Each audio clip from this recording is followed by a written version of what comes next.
ginagawa natin basis ng impeachment yung 125 million na confidential fund. Nakita nga natin dito dito pala sa Kongreso daan milyon, daan milyon, bilyon na trilyon na nga umaabot bilyon na hindi na nga daang milyon, bilyon na ang mga ang ang mga nawawala wala tahimik pa rin tayo. So I think generally ang general sentiment ng president ng mga tao is ayaw na nilang ma-impeach si VP Sara dahil especially alam mo 2 taon na lang mag-election na ulit Opo. pero walang nangyari. Opo. Tsaka kung maalala po ninyo, ang Duterte Youth Party List last time nag-file po ng impeachment complaint pero hindi po tinanggap ng Secretary General. Pero ito ngayon, katakataka, the same din sa observation po ng ating mga manonood, mabilis pong tinanggap at mabilis pong naasikaso kumpara po doon sa naging reklamo ng Duterte Youth, which was nagbigay po ng pagdududa sa taong bayan. Hindi pa pinag-uusapan ko yung sufficiency in form and substance. Yung palang pag-accommodate sa reklamo, Congressman.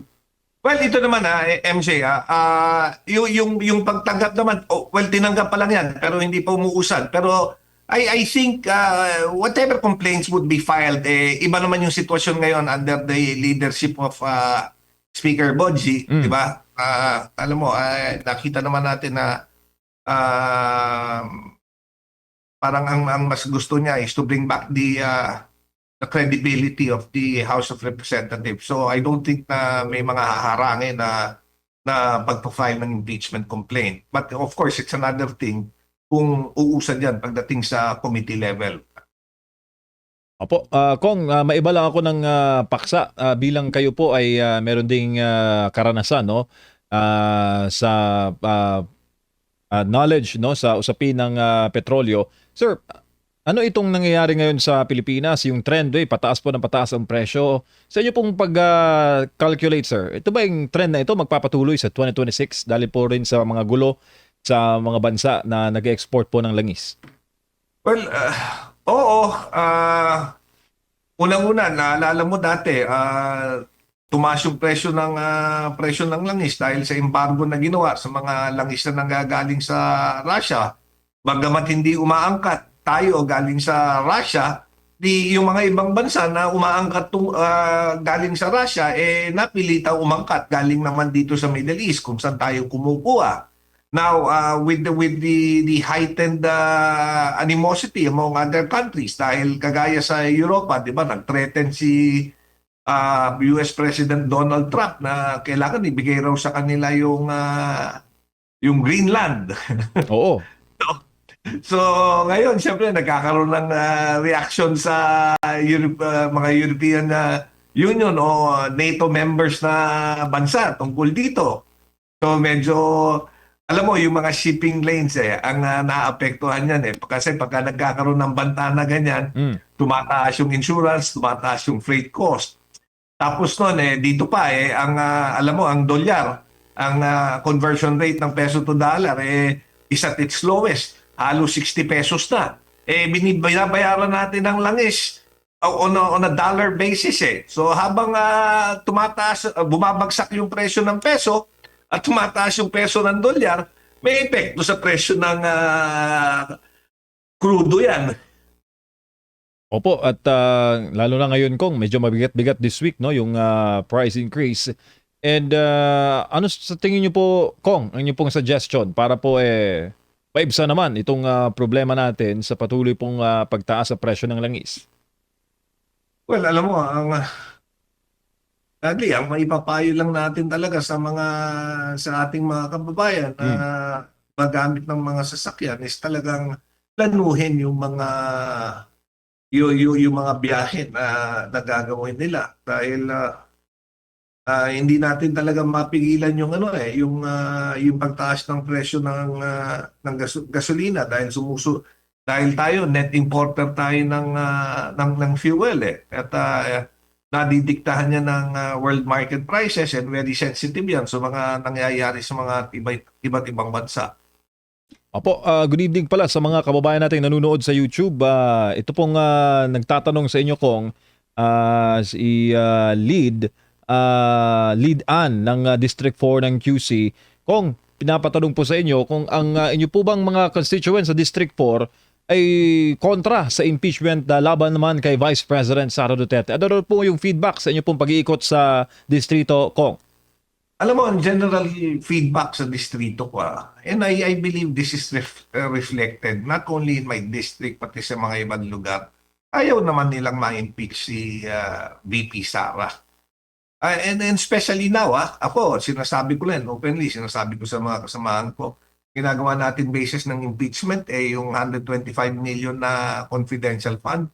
Nakita nga natin dito, dito pala sa Kongreso, daan milyon, daan milyon, bilyon na, trilyon na nga umaabot, bilyon-bilyon na. Hindi na nga daang milyon, bilyon na. Ang mga ang mga nawawala wala tahimik pa rin tayo. So I think generally ang general sentiment ng president ng mga tao is ayaw na nilang ma-impeach si VP Sara dahil especially alam mo 2 taon na lang mag-election na ulit. Opo. Kong, ano pong inyo pong mga panukalang batas na prioridad sa inyo pong pagbabalik ngayon sa inyong posisyon bilang... Well, ito may kakaka-file ko lang. Meron akong batas na bagong final. This is with regards to yung sa Bureau of Fire at saka doon sa Fire Code natin, amendment ng Fire Code. Dahil madaming mga negosyante ang umaangal na at nasasaktan dahil pagka kumuha sila ng business permit, kailangan yan ang one of the requirements is kumuha muna sila ng ng clearance sa Bureau of Fire. So unless makakuha sila ng clearance sa Bureau of Fire, hindi sila mai-issue ng business permit.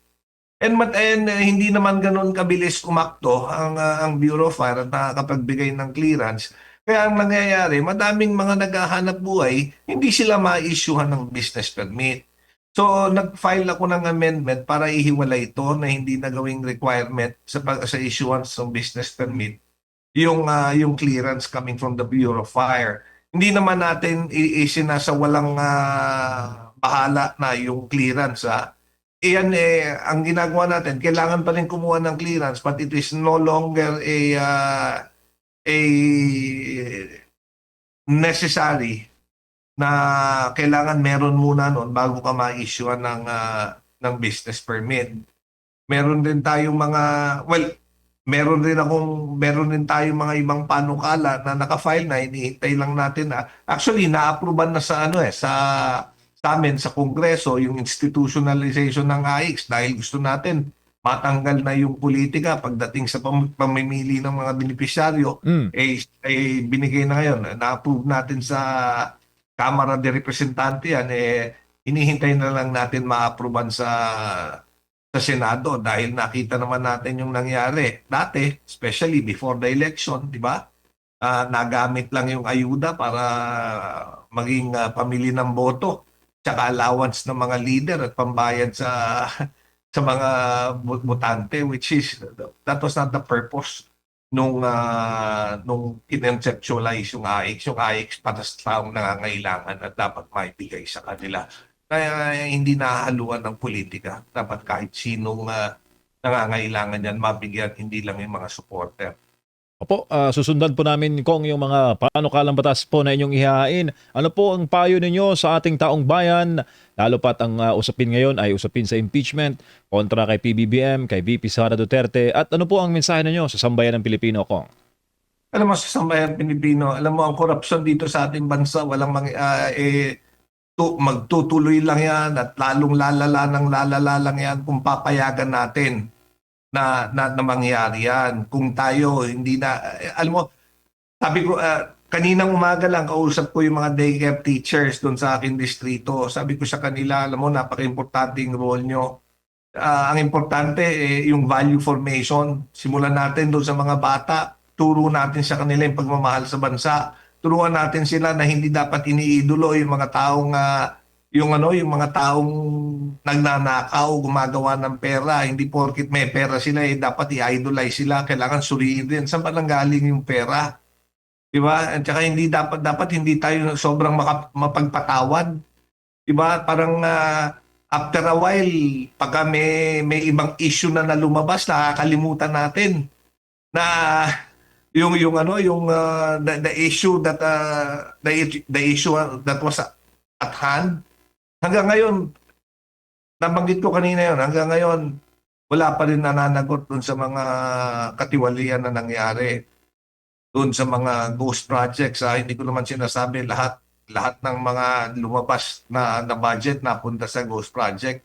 Pero sana, di ba, dahil iniimbestigahan na lang, sana nag-concentrate tayo dun muna sa mga ghost projects talaga. Tingnan natin para may masampulan lang, para may umusad. Kung saan-saan na pumupunta yung ano, yung investigasyon pwede ang kailangan lang naman na parang alam naman ng lahat kung mangyayari lang 'yan kung napayagan 'yan doon sa itaas. Turo tayo at turo kay Saldico dahil APRO chairman, hindi naman kayang gawin ng APRO chairman mag-isa 'yan.